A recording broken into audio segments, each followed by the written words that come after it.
Episode number 308. There were a great many holidays at Plumfield, and one of the most delightful was the yearly apple picking.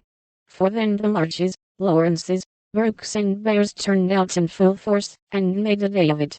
5 years after Joe's wedding, one of these fruitful festivals occurred, a mellow October day, when the air was full of an exhilarating freshness, which made the spirits rise, and the blood dance healthily in the veins.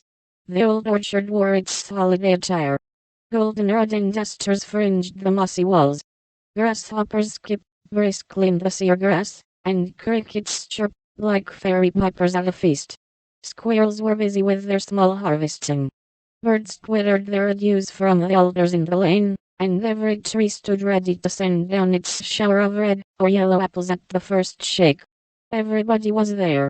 Everybody laughed and sang, climbed up, and tumbled down. Everybody declared that there never had been such a perfect day, or such a jolly set to enjoy it, and everyone gave themselves up to the simple pleasures of the hour as freely as if there were no such things as care or sorrow in the world. Mr. March strolled placidly about, quoting Chaucer, Cowley, and Columella to Mr. Lawrence, while enjoying the gentle apple's winey juice. The professor charged up and down the green aisles like a stout Teutonic knight, with a pole ends, leading on the boys, who made a hook and ladder company of themselves, and performed wonders in the way of ground and lofty tumbling. Laurie devoted himself to the little ones, rode his small daughter in a bushel basket, took Daisy up among the birds' nests, and kept adventurous Rob from breaking his neck. Mrs. March and Meg sat among the apple piles like a pair of pomonas, sorting the contributions that kept pouring in, while Amy with a beautiful motherly expression in her face sketched the various groups, and watched over one pale lad, who sat adoring her with his little crutch beside him. Jo was in her element that day, and rushed about, with her gun pinned up, and her hat anywhere but on her head, and her baby tucked under her arm, ready for any lively adventure which might turn up.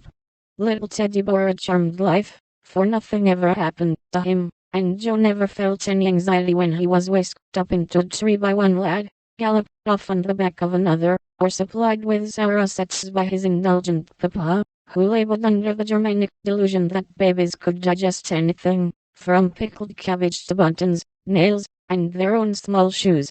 She knew that little Ted would turn up again in time, safe and rosy, dirty and serene, and she always received him back with a hearty welcome, for Jo loved her babies tenderly. At 4 o'clock a lull took place, and baskets remained empty, while the apple pickers rested and compared rents and bruises. Then Jo and Meg, with a detachment of the bigger boys, set forth the supper on the grass, for out of door tea was always the crowning joy of the day. The land literally flowed with milk and honey on such occasions, for the lads were not required to sit at table, but allowed to partake of refreshment as they liked, freedom being the sauce best beloved by the boyish soul. They availed themselves of the rare privilege to the fullest extent, for some tried the pleasing experiment of drinking milk while standing on their heads, others lent a charm to leapfrog by eating pie in the pauses of the game. Cookies were sown broadcast over the field, and apple turnovers roosted in the trees like a new style of bird. The little girls had a private tea party, and Ted roved among the edibles at his own sweet will.